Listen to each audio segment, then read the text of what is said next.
হাসিনা সরকারের পতনের পর থেকেই পদ্মাপাড়ে বিশিষ্ট ব্যক্তিদের বাড়িঘর হামলার মুখে পড়েছে। সম্প্রতি বাংলাদেশে রবীন্দ্রনাথ ঠাকুরের পৈতৃক ভিটে ভাঙচুর চালিয়েছিল দুষ্কৃতীরা। আর এবার ময়মনসিংহে ভাঙা হচ্ছে সত্যজিৎ রায়ের পৈতৃক বাড়ি।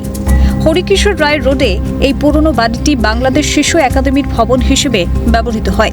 তা ভেঙে ফেলার খবরে মর্মাহত মুখ্যমন্ত্রী মমতা বন্দ্যোপাধ্যায়। ঘটনার তীব্র প্রতিবাদ জানিয়ে এক্স হ্যান্ডেলে মুখ্যমন্ত্রী লিখেছেন, খবরে প্রকাশ যে বাংলাদেশের ময়মনসিংহ শহরে সত্যজিৎ রায়ের ঠাকুরদা স্বয়ং স্বনামধন্য সাহিত্যিক সম্পাদক উপেন্দ্র কিশোর রায়চৌধুরীর স্মৃতি জড়িত তাদের পৈতৃক বাড়িটি নাকি ভেঙে ফেলা হচ্ছে।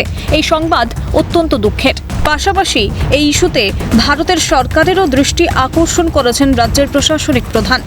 এক্স পোস্টে তিনি লিখেছেন, আমি বাংলাদেশ সরকার এবং সে দেশের সমস্ত শুভ বুদ্ধি সম্পন্ন মানুষের কাছে আবেদন করব এই ঐতিহ্যশালী বাড়িটিকে রক্ষা করার জন্য। ভারত সরকার বিষয়টিতে নজর দিন। মুখ্যমন্ত্রীর ওই আবেদনের জবাবে ভারতের বিদেশ মন্ত্রকের তরফে একটি বিবৃতি জারি করা হয়েছে। সেখানে বলা হয়েছে, গভীর উদ্বেগের সঙ্গে আমরা লক্ষ্য করছি যে প্রখ্যাত চলচ্চিত্র নির্মাতা তথা সাহিত্যিক সত্যজিৎ রায়ের পৈতৃক বাড়িটি ভাঙা হচ্ছে। বাংলাদেশ সরকারের অধীনে থাকা ওই স্থাপনাটি জরাজীর্ণ দশায় রয়েছে। সত্যজিৎ রায়ের স্মৃতি জড়িত ওই বাড়িটির পুনর্নির্মাণে এই বাংলাদেশ সরকারকে সব রকম সহযোগিতা করতে ভারত প্রস্তুত। বিষয়টিতে তীব্র উদ্বেগ প্রকাশ করেছে ডায়মন্ড হারবারের তৃণমূল সাংসদ অভিষেক বন্দ্যোপাধ্যায়।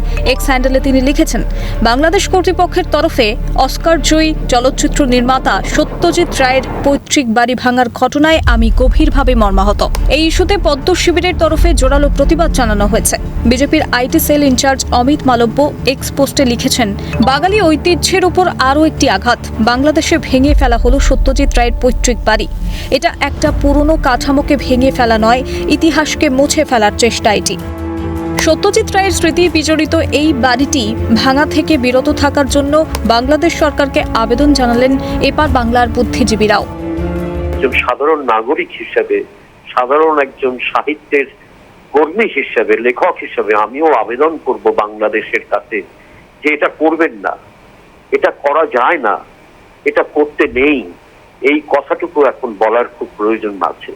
আমার মনে হয় আমি সমস্ত কবি লেখকদের পক্ষ থেকে আবেদন জানাই যে আপনারা এই কাজ থেকে বিরত থাকুন, এই ধ্বংসলীলায় আর মেতে উঠবেন না। প্রসঙ্গত ময়মনসিংহের এই বাড়িতে দীর্ঘদিন কাটিয়েছেন প্রখ্যাত সাহিত্যিক উপেন্দ্র কিশোর রায়চৌধুরী।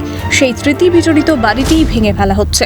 এই অবস্থায় জেলা প্রশাসন ও ময়মনসিংহ শিশু একাডেমির কর্মকর্তাদের সঙ্গে দেখা করে শতাব্দী প্রাচীন ওই স্থাপনাটি রক্ষার দাবি জানিয়েছেন প্রত্নতত্ত্ব অধিদপ্তরের মাঝ কর্মকর্তা সাবিনা ইয়াসমিন।